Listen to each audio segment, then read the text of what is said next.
Welcome to the Daily Bolster. Each day we welcome transformational executives to share their real-world experiences and practical advice about scaling yourself, your team, and your business. Welcome to the Daily Bolster. I'm Matt Blumberg, co-founder and CEO of Bolster, and I'm here today with Claire Hughes Johnson. Claire is the former COO and current corporate advisor of Stripe.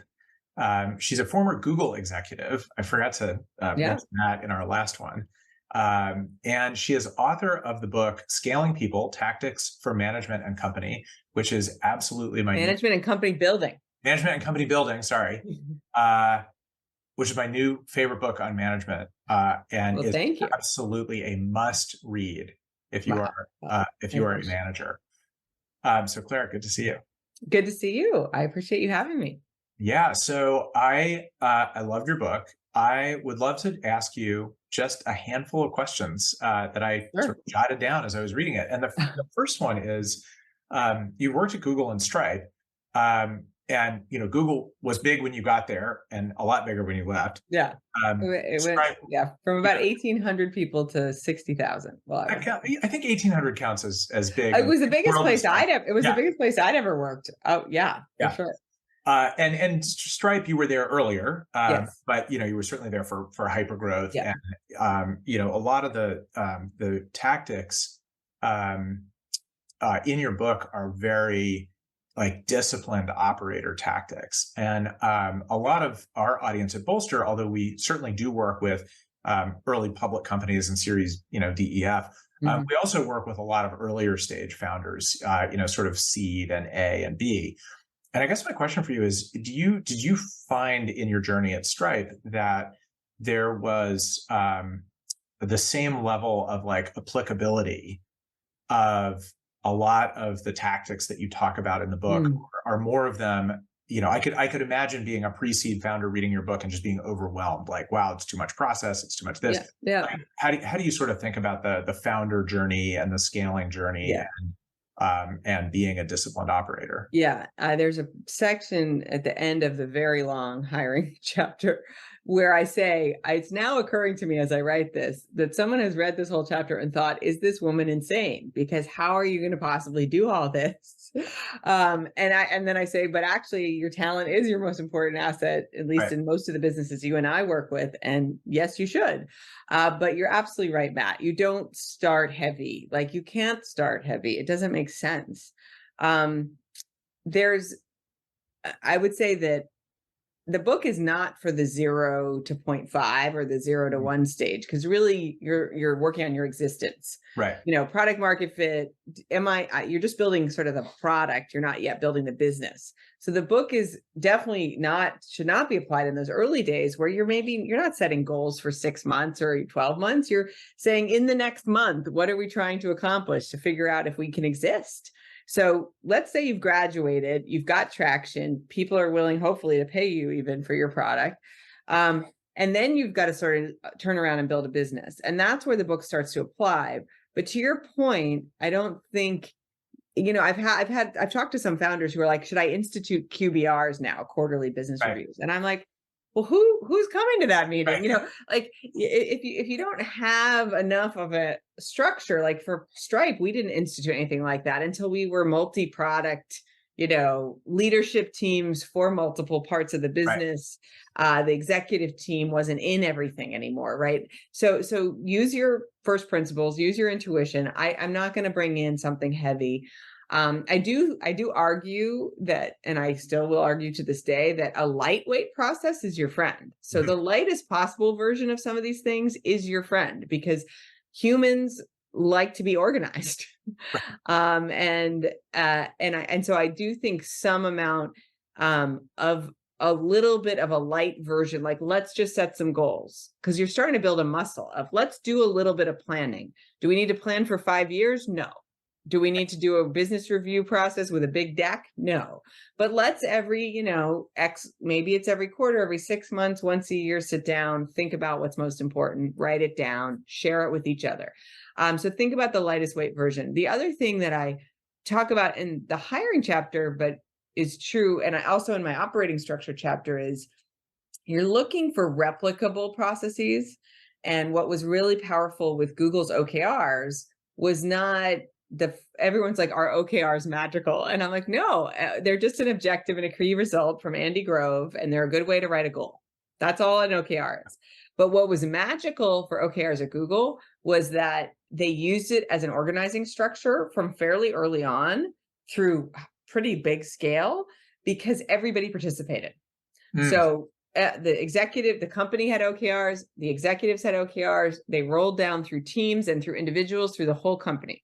And they made it important and they made it visible. And the fact that the executive team took it seriously and wrote their own as a group and used it to show the company priorities, that was what was magical. And that's actually fairly lightweight. They just kept scaling it. And so you're looking for these things that you do in sort of a custom manner that you then say, okay, let's build a process that's sort of lightweight around this thing that we originally did a little bit custom. And then if it starts to scale, you're like, let's actually build it really repeatably. But I think that you get a feel, and you know this, Matt, from building companies, for when you're outgrowing something. And it's got to get a little bit more. And this is where you start to look at tooling. How do I build this into the way we operate more? And also you're getting people who are specializing more in their roles at that point, and they're owning those processes. And you just pick up your head and look around and say, are we outgrowing? Is this stuff working? Is it too light now? Does it need to get bigger? But something is better than nothing is my main argument. For sure. And actually, I think one of the things I was sort of reflecting on, having operated at bigger scale and now again at smaller scale, that I think it's generally true that things get heavier, more complicated as you get larger. One of the things you said in the book was that company-wide meetings should be used sparingly. And actually, I think that's one of the few things that actually gets lighter as you get bigger. We do fans every Monday, and it's fantastic. Yeah. But I can't imagine, but at the end of Return Path, we were doing them quarterly, and same with Stripe. Same with Stripe. But what we did do actually, so I do think that's one of the things that, because look at how expensive that meeting. Well, first of all, you can actually use it to get stuff done when you're smaller. You can use it weekly and talk about what's sometimes you can even make a decision together when you're small enough. Whereas as you get bigger, it's much more of a broadcast forum, and it should have excellent, it's very expensive. If there's 1,000 people, that's 1,000 hours of your employees, and you really want it to be very high quality and really important content. And you don't need to do that once a week. At Stripe, we went from weekly to monthly to quarterly, exactly the same. But one thing we did actually bring back, which has been really successful, is we call it Fireside Fridays, but it's basically the founders doing a more casual, it's all virtual, and we have a user talk, we have a demo, like something happening in the product that the founders sort of curate. They're like, here's stuff I'm seeing in the company that I want to highlight and that I'm interested in. Occasionally an outside speaker, but in a very casual, pop into Zoom, ask them a few questions, have them talk about and it fits with the culture of Stripe, but it's also a chance to connect as humans with the founders and what they're interested in and what they're celebrating in the company. And then occasionally we have one of the other executives come in and sit in and be the co-host, right? And I think that we lost that, especially during the pandemic, some of that, and that's been helpful. But again, it's not heavy. It's not heavy. Right. All right, so let's switch topics to the impact that you have as a manager on the people who work for you. And one of the things that struck me that you wrote in the book was that great managers are, they're great at, scaling the company, et cetera, but that great managers can push employees to make career choices that leave them much more fulfilled. And I love that. I appreciated that quite a bit. I have definitely coached and mentored CEOs over time that don't get that, that feel like, well, why should I do that? Like that, how does that help me?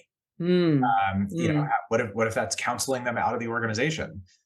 So how do you think about that as sort of good for the organization as well as good for the person. Oh, this is one of my favorite topics. And I would have said earlier in my career, let's see, maybe I was a director, maybe I was early to be a VP at Google. I went to the offsite of a senior leader because I was sort of dotted line to him. And as the offsite ended, Matt, and so I was in the camp of why would you do this? And he said to his leadership group, of which I was sort of an adjunct member, something that shocked me, which is like, look, if any of you are thinking of leaving, or you want to talk about your career, or you're concerned you're not in the right place, you have my cell phone number. What I ask is that you call me, that we talk about it together. And that I'm there to support you. I walked out of there shocked. I was like, he is telling them to tell him to call him that they're leaving, Well, first of all, I would hope, by the way, someone you're working with would tell you with some notice, but I think he was really saying, I want to counsel you. I want to be part of your decisions. Yeah. Even if your decision is something that is leaving my team.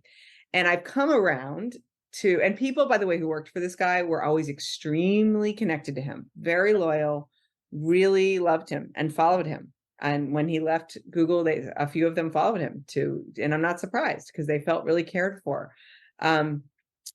My way of thinking about this is in the book, I talk about this thing called a career conversation. But I'm like, if you're really going to be a good manager of someone, and I give the book is very practical. So I appreciate that you liked it. It's just lots of templates, exercises, bullets. Like it's not abstract. So I give an example of how you have a career conversation and the way the talk track works. Of course, you have to have your own style, but why I do it when I first work with someone is I'm trying to understand. It's not a performance conversation. It's not a feedback conversation. It's just let me get to know you better. And I say to people, like, tell me about, not personal details I don't want to share, but where you grew up, why you went to the college you went to, why you chose that job. What I'm trying to get them to show me is their motivators. What have they done in the past? Why did they do it career-wise? And then I'm saying, and where do you see yourself in the next 5 years? And I'm not saying, tell me what job you want. It's not a promotion conversation. I'm like, what do you think you're doing? Are you leading more people? Are you running a company? Are you founding? And I write these copious notes and I link them from our one-on-one doc. I'm like, here were my notes on what I learned about you. And what's really interesting, Matt, is people come back, whether they're, by the way, making an internal job decision or they're making an external one. And they say, oh my gosh, this other team just offered me this product manager job, say. And I'll be able to say, wow, and we will, because we'll touch occasionally on how are you feeling about that next 5 years? And I'll say that was never on your list of anything you thought you'd be doing. Like, I feel like my job is to sort of say back to you, like, you told me you had these ambitions, you wanted to learn in this way. And now you're like, are you actually just being attracted by the title of that job? Did something change about what you think you want with your life? Right. Or why would you go to that company? It's nothing to do with anything you ever said you were interested in. And my job is to just help you make a good choice. And I think people trust me by that point, that I really am trying to do that. But the most powerful way to do it is just to channel back what they have said and done. Yeah. And help them honor themselves. Because this, Matt, the only person who's your real career coach is you. Like, what's in your head, your heart, your gut. Eventually what good decisions are for you. Right. And so I really just try to get that back. But I do think if you don't have if you don't open the door for that kind of moment, that kind of conversation. And by the way, I have had people say to me, yes, I changed my mind. I'm like, all right, well, let me help you, Right. One, you're retaining them hopefully for the company, which is in the best, like especially if you're a leader, like you just want good talent to stay. And they might not be in the seat that I have, but that's okay. And the other is if you're not, if they made a good decision, I kind of have to feel good about it. And honestly, the number of people I've seen either follow a leader who supported them as they made those decisions, which has happened for me, for sure. Right. Or boomerang, by the way, back. I don't know how much you see it, but we used to celebrate boomerangs like crazy. And that I don't think someone's going to boomerang back if they don't feel that connection of that person cared about me. They cared about me as I left. They tried to help me make a right call. And I actually can go back to them. I've had a few people say, you were right. That was not the right move. Yeah. But I feel like you and I had the conversation that I can reopen the door and say, can I come back? Because you were right. So I think it's so important. It's the long game. I mean, we all should be playing when it comes to talent. If you're not playing the long game, people feel it and they think they're just dispensable. Yeah. And they're not going to do their best. Right. They're not going to do their best work for you. Yeah. So one of the things that occurred to me when I was reading your book was, and we have, look, we have people who listen to this podcast that are CEOs, that's fine. But we also have a lot of people who are CXOs. And one of the things that occurred to me reading your book is sometimes you get, and I feel like this was me early in my career. You can be a great manager, but you can be inside of a company that doesn't value good management. Yeah. Right. Or that has, a bad culture or a weak culture or something like that. Yep. What is your advice to the CXO who feels like, hey, I'm the disciplined operator, but no one else around me is? Like, my superpowers are not being recognized. Yeah. I say this a little bit in the book. I mean, I sort of sometimes had this challenge at Google. Early Google, there was not a lot of value put on management. And I think one of the impacts I hope I had at Stripe is that I came in and was like, management matters, and we're gonna run the company as if it does, because I think, and Google had so many other amazing things going for it, and I learned so much, and I had an amazing time and career there. And I think that the value, by the way, that was placed on management did increase. It was improved, but you can end up in this situation. And I guess I would say two things. I'm kind of interested, Matt, in your point of view on this. So one is, depending on where you sit in the satellite system, you can influence that or not. So at Google, I didn't initially, especially early I didn't have a lot of influence, but I decided I'm going to be an example, and I am going to honor my values and the way I want to operate and the way I want to lead people. And I'm going to hope people notice. And by the way, they did. I mean, over time, I think I gained a reputation internally that actually helped make my career there, for being someone people liked working with, wanted to work for, ran things effectively. Like, I remember when I got promoted to VP, Eric Schmidt came up to me and he's like, people really trust you. And I was like, well, I hope that isn't a quizzical expression. I'm like, I hope they do. But, I think that over time, you can really accumulate something and be an example for others and be a beacon of we can be different. So even if you're not in the center of the satellite system, if you're in the center or you're close to it, which I felt at Stripe, you can change it. But you do have to exert, you might have to take some risks. Yeah. You might have to not just be an example, but insist on some things. Or, by the way, in class, this for executive teams often have some things that are like people in a relationship where the person, when the garbage gets full, the person who it bothers the most often ends up taking out the garbage, right? And I think that a more positive spin on that for an executive team is the person who cares the most about this particular thing, let's say quality of management in the company, might end up being the executive sponsor of the manager meeting, the monthly manager meeting, or that we have a summit at Stripe. We call it the manager or management training. Or management training. Oh, I had a colleague, which bless him, by the way, he wrote our initial. I thought I was going to be the one, but to his credit, he's like, no, I care about this. I'm going to help write the curriculum for the management training, which, by the way, made me realize, hey, I'm not alone. There's people here. We care. And so I really think you've got to put skin in the game and be that sponsor and do it. But if you're doing it well, it's this whole theme of this talk is play the long game. That's right. Yeah. It will matter. It will accumulate. People will want to be in your org. They will follow you, and you will accumulate more influence on making it the case for others. I think. If done well, right. All right. So let me ask for a second about your former role at Stripe, Chief Operating Officer. Yeah. I have always said the COO role is one that is different at every single company that has one. And there are times where it's like the head of operations. There are times where it's the inside person. There, in a media company, it's often the outside person. Sometimes I think in really early stages, when a CEO says they need a COO, it can be a crutch, like, because it means that they don't know what they're doing. Sometimes it makes sense if you have a founder who's like all in on one thing and they need someone to hold the rest together. So I'm just curious, at Stripe, which has a reputation for being a really well-run company, what was the COO flavor flavor of the COO role? Well, I mean, I've said to people, one of the reasons it's hard to define that role, especially in a growth stage, right? Which I do think is where the role makes a lot of sense. I think as companies mature, and this is true for Stripe, by the way, like you can grow out of or graduate from needing this additional leverage, this additional layer. But I always say to people, I'm like, look, the COO role is whatever Stripe needed it to be at that given moment.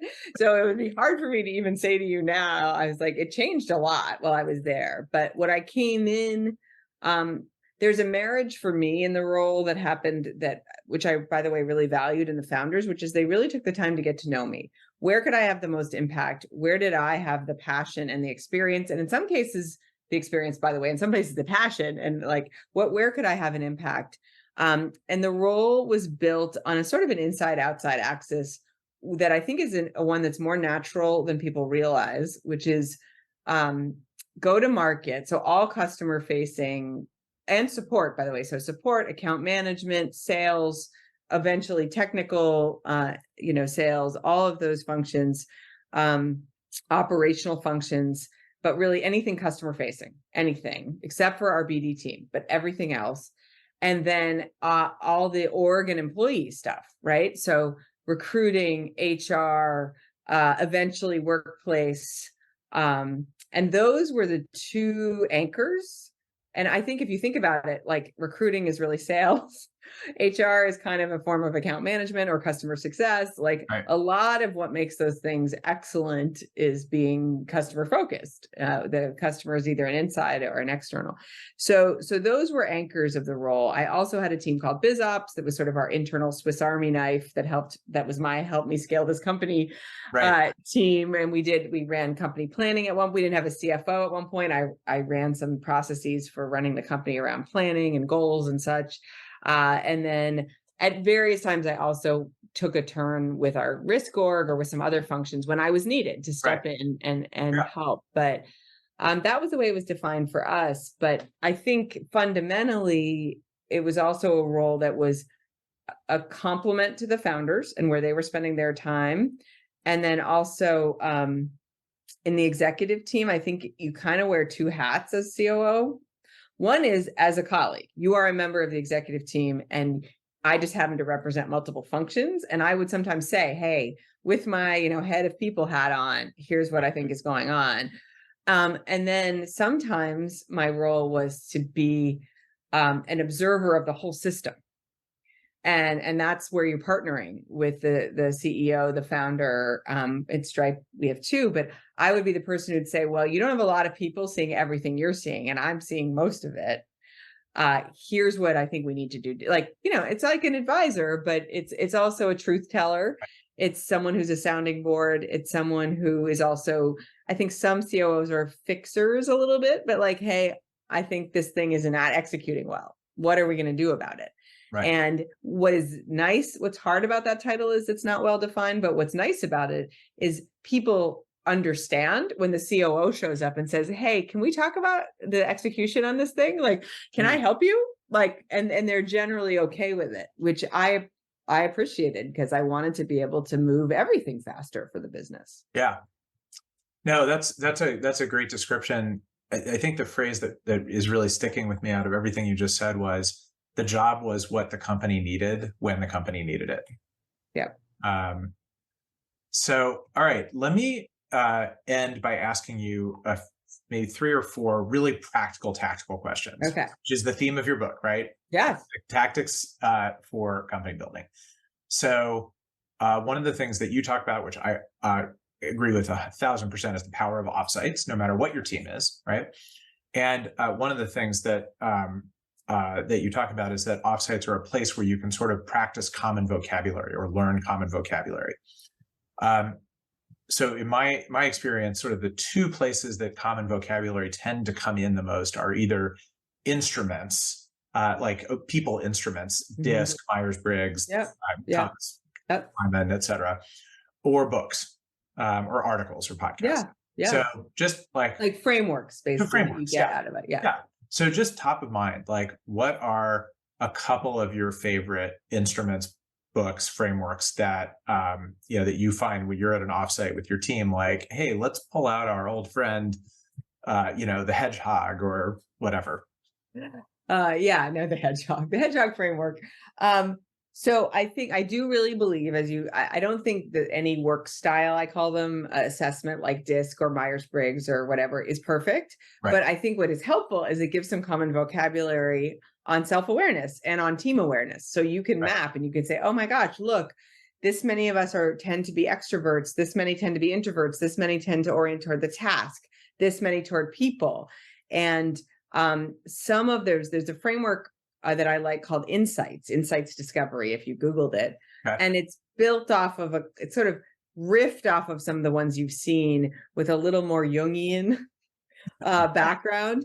But one of the things they do is they give some colors to this wheel, right? So you're like, where do I sit on this wheel? And what became a really powerful framework. And then in the book, I do an adaptation, a simplification of some of these. And so I call, for example, someone who's very extroverted, task-oriented director.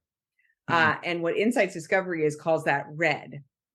It's not like, and then, whereas if you were more task-oriented and introverted, you might be more in the analytic bucket. That's often a lot of our finance partners, some of our engineering friends, and that in the Insights wheel is blue. But the thing that was most interesting is the Stripe team did this a few times, and we talked about it, and we got to know each other. We got to a place where we could use the vocabulary, Matt. This is what I think you're getting at, which is, you are being a little red right now, which means top down, directive, by the way, fast moving, which you sometimes really need. But hold on a minute. What about the people? Or like, what about the process? Right. What about the data? Like, and we would say that, and we would use the other colors, but for some reason that, getting a little red became a way that we could check each other. Because you're in a fast moving environment, by the way, you do kind of sometimes go a little tops down, and you need to really think about it. So that's one that comes to my mind. I think, I do think an old favorite, which is in the end of the book, is the sort of urgent versus important. But sometimes you can catch a whole executive team spending half the meeting talking about something that isn't that important, but feels urgent. And you're like, wait a minute, someone should get delegated this. Like this is not the most important thing. In fact, this not urgent, very important thing is what we should be talking about. And so that one also comes to my mind. Okay, next one. I have never met a CEO who hasn't of a scaled company or a scaling company who hasn't struggled with something that you documented as a struggle, which was, you called it expanding the leadership team. So it's sort of this concept of like, well, what's the second level? Right? It's not the C levels. It's, and it goes by different names everywhere. Operating group, operating committee, right? And I don't know that I've ever heard anyone that has landed on like, this is how that works well. It always seems to be a shifting target. I think for the people that are on that group, they're in a tricky spot in the organization because they're not a C-level, so they're not really running things, but they're frequently managers of managers or group heads. So they've got a lot of responsibility, but not quite enough. Anyway, what is kind of the best version of that you ever saw, even if it didn't stick forever? I wish I had, I do think this is hard. It's a moving target, and it's one of these, it's an adaptive problem, right? It's not a technical problem. There's not yes, this is the answer. This is going to move. You are going to need to examine it and move it. And if you don't, is when you get in trouble, because you're running the company with the wrong people involved sometimes. Right. But, I talk about, and I added some of that content into the book, Matt, because I was surprised how many founders, I meet with a lot of founders, were bringing this question up as they were scaling. They were like, this is the thing that's plaguing me. I'm like, wow, this is really painful. I mean, it was painful at Stripe, but I thought I was sort of alone. And I actually watched it play out at Google. Google went from very small to this huge group, to this medium group, to this configuration, this exec circle thing. Like it happens. It happens. Okay. So I think that I wouldn't say there's something I've seen perfectly well, but what I like about what we did at Stripe at certain points was, and some of these things remain and some of them have changed, but one is keeping a quite small senior leadership team. Mm-hmm. So trying to go around this rule of 8, right? Like 8 or fewer, if you're going to make decisions, if you're going to really have conversations, kind of stick around that. And we did for a long time. And that group has had a fairly stable composition, which is when you say, I appreciate you saying Stripe has a reputation for being run well. And I would say part of that is that group stability and size and agility, right? So that's one, but then the pressure comes. Well, what about all these other people you're hiring? So we went through some configurations. I think Facebook also did some versions of this where it was like, well, there's an expanded group beyond that, maybe should be in a weekly company metrics review. We kind of had a version that was like more run the business. We called it run the business, run the business version that had an expanded and the CEO would come to the meeting, but I would run it. But he would come and then we'd have business leaders in the company. And then there's a technical counterpart to that. The product and engineering run the products version of that. And I think Facebook did a similar thing where it was like, there was a joint leadership team, but then there were some pretty important groups that split off based on what they were responsible for and had some decision-making authority, and had some overlapping membership, but, separate and more expanded. And I think that can work if you dedicate the time to making it real. Right. The other thing that Stripe has today, which I think is fairly common, but people don't always get there, is, to your point, there's a fairly large group of important leaders, often managers of managers, and certainly in the case of Stripe. And we try to be really clear, like, look, this group is not a team, is not getting together and having deep conversations and making decisions, but it's a really important forum where you need to get to know each other because you help run things and unblock things. You're going to hear from the CEO, the CFO, how's the business doing, what's on our mind, what are priorities, and you're going to get a chance to give early feedback on stuff like, hey, we're making this change to our people processes. What do you think? Right? So it's sort of a one-directional feedback occasionally, but I do think having an expanded group that signals, hey, this person's in an important role, we're listening to them, and they're hearing information at a more frequent pace than others, and they should be, because you're relying on them. By the way, you roll out your annual plan. Sure, those are the people they got to carrying that to their teams and making it real and owning it. I think that's right. Actually, I think that's one of the things that CEOs have to get comfortable with that larger group, that like there's a lot of goodness that just happens from having them in the room having them know each other. But, it's sort of like, there's some inputs and outputs. It may not be your most productive meeting of the day, but the impact on the overall organization. Yeah. I think I agree. I think that most CEOs and a lot of just are impatient. They're like, why? This is not the most productive part of my day, but actually it's amplifying. Right. You're getting scale if you do the messaging right and you do the asks and you listen. Right. Yeah. All right. Here's my last question for you. Yeah. Well-run companies, and I don't know if you said this exactly, but I think you would agree based on everything I read, are really good at making clear decisions, and are also really good at doing retrospectives. Yeah. Right. Like whether it's a launch or a product release or a whatever, like what worked, what didn't work, what was my role in making it work, that I've done differently. What have you seen as best practices, not for doing those things, making decisions, holding retrospectives, but for documenting decisions and documenting the learnings from retrospectives so that the organization can learn from them, not just the 7 people sitting around the table for the retrospective?